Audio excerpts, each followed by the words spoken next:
Hello, and welcome to a new video series for Pivot Integrative Consulting. This presentation is a quick introduction to lifestyle medicine. My name is Dr. Amy Nabrick, and I am the founder and CEO of Pivot Integrative Consulting. Here's just a little bit about me. I graduated from Creighton University in 2012 with my Doctor of Pharmacy degree, and I'm licensed to practice in the Carolinas and Georgia. In 2023, I'm proud to say I became board certified in lifestyle medicine and a diplomate for the American College of Lifestyle Medicine, which is why I'm so excited to share this information with you today. I'm an integrative pharmacy specialist, which just means I've been trained to look at health a little differently. I look for root causes of disease, which can stem from nutrient deficiencies, gut health, or imbalances within the body. Because of this training, I'm a pharmacist who loves to get people off prescription medications and use more natural things like food to heal their body. I also have certificates in hormonal contraception, diabetes management, and medication therapy management. All this means is that I'm committed to evidence-based practice and lifelong learning. And I'm also a wife to my wonderful husband and a mother of one brilliant little boy. Let's review each of the pillars of lifestyle medicine. Lifestyle medicine is a medical specialty that uses evidence-based lifestyle interventions to promote health and wellness, prevent chronic diseases, and sometimes even reverse them. There are 6 pillars that create the foundation for lifestyle medicine practice.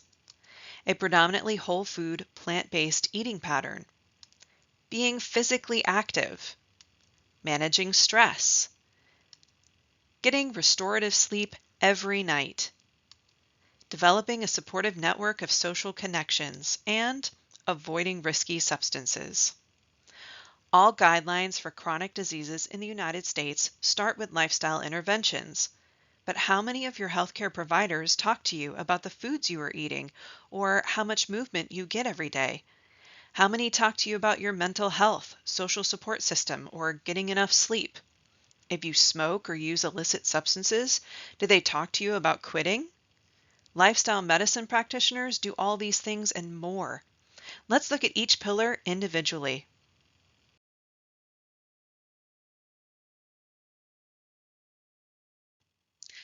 Guess what? Food is medicine. If you've seen anything that I have posted, this is a common theme for me. The research is consistently showing that eating more plants leads to better health. So lifestyle medicine recommends a predominantly whole food plant-based eating pattern. Wait, am I saying that you should go vegan? Well, not necessarily. Not all vegan diets are healthy. For instance, French fries cooked in vegetable oil are technically vegan, but I wouldn't call them healthy. I do encourage eating more colorful fruits and vegetables in their natural state with minimal processing.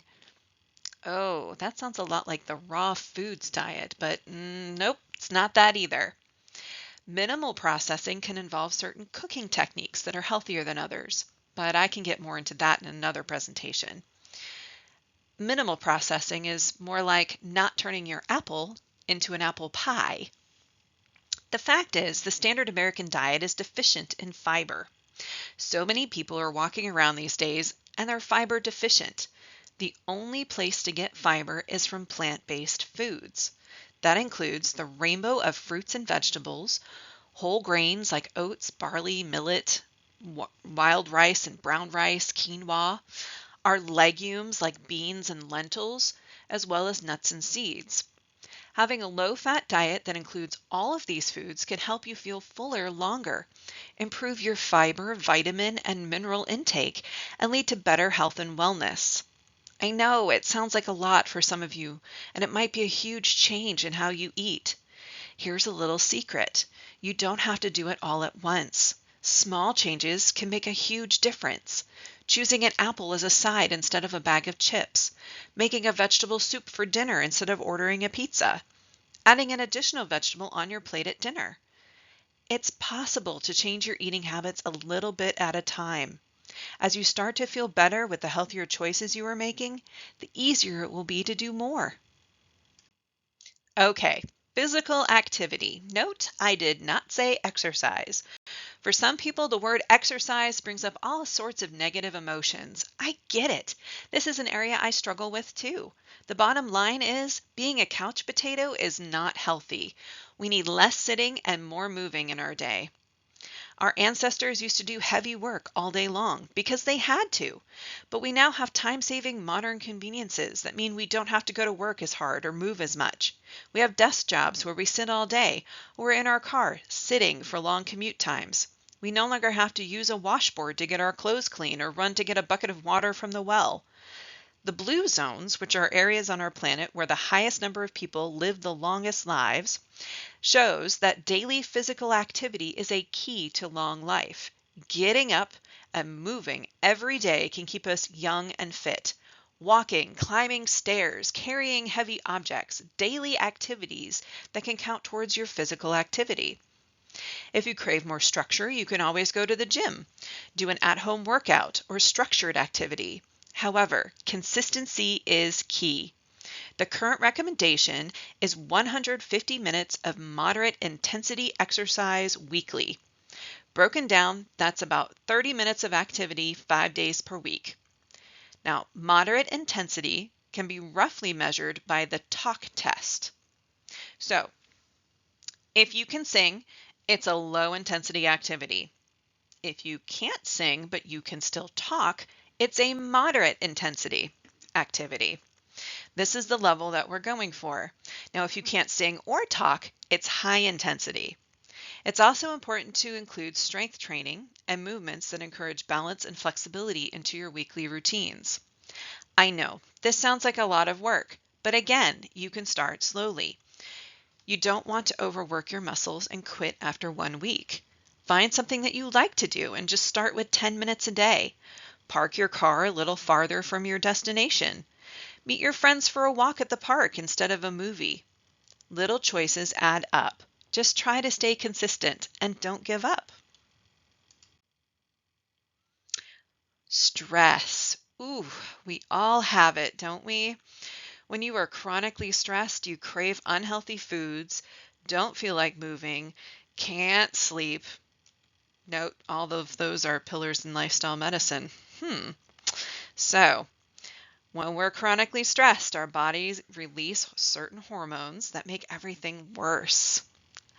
I mean, the fight or flight or freeze reaction seems like a good idea for hunter-gatherers, especially when you're the one being hunted. Well, mostly the fight or flight. I don't think freezing is a good idea in that situation, but we live in a different time now, right? Our bodies are still geared to respond to stressors of today with the mechanisms of running from a predator. So developing stress management techniques are another key to a healthy lifestyle. Some techniques can include mindfulness, meditation, avoiding certain stressors, and resilience training. But I'm going to do more on that in another presentation. Sleep, beautiful sleep, restores the body, rests the mind. It can be such a beautiful thing, but what if you don't get enough sleep? Or what if the sleep you're getting is not restful and restorative? Oh dear. A lack of adequate restorative sleep can lead to mistakes, errors, or accidents, and sometimes something called presenteeism. So presenteeism, you're at work, but you're not very productive, right? Constantly going for that coffee. Short duration and disrupted sleep is linked to obesity, type 2 diabetes, and cardiovascular issues. So how much sleep are you getting each night? Do you have a hard time going to sleep or staying asleep? Do you need to take a sleep aid every single night? How much sleep is optimal anyway? Can you actually get too much sleep? Again, I'm going to answer these questions in a future presentation. This is just a quick overview of the pillars. Okay, so our next pillar is social connections. If you want to improve your health and make lifestyle changes, do you currently have a good support system in place? Do you have a network of friends or family that will be willing to do these changes with you? Will they eat the same foods? Will they do a yoga class with you? or go for a walk instead of that movie? Will they pick a restaurant that serves whole food plant-based meals? Do you feel seen, heard, and valued by your social group? If not, sometimes you need to make some new connections. It is very hard to make healthy changes on your own, especially if everyone in your social circle is doing the opposite. But I do not recommend dropping all of your friends and isolating yourself if they're not supportive of your lifestyle changes. Social isolation has negative effects on your well-being, and studies have shown when looking at images of the brain that social isolation looks neurologically like physical pain. So, it's important to get a good, supportive social network. Okay, the last pillar is avoiding risky substances. At this point, everyone should know that smoking tobacco products is not healthy and increases the risk for developing lung cancer. But people still choose to smoke. Maybe you smoke to cope with stress or to lose weight, and now you are addicted. Perhaps you find yourself binge drinking on the weekends or at social gatherings, or maybe you're addicted to painkillers or other prescription medications. Whatever the substance is, it is best to avoid these toxic products because of their dangerous effects on the body. It also helps to have someone help you break the hold they have on you. Typically, though, once the pillars are in place, this last one, if it is a challenge for you, can be easier to manage when you are eating the right foods, moving your body, sleeping well, stressing less, and connecting with others. Thank you for joining me for this brief introduction to the pillars of lifestyle medicine. I look forward to sharing more information with you in the future. Feel free to subscribe to my channel. If you're looking for more information now, you can check out my website, www.dramynaprick.com. I write a free weekly blog post that is usually released on Tuesday mornings on a variety of lifestyle medicine topics. You can also follow my Facebook page under Pivot Integrative Consulting, or follow me on LinkedIn, Instagram, or Twitter. Thank you again, and remember, food is medicine.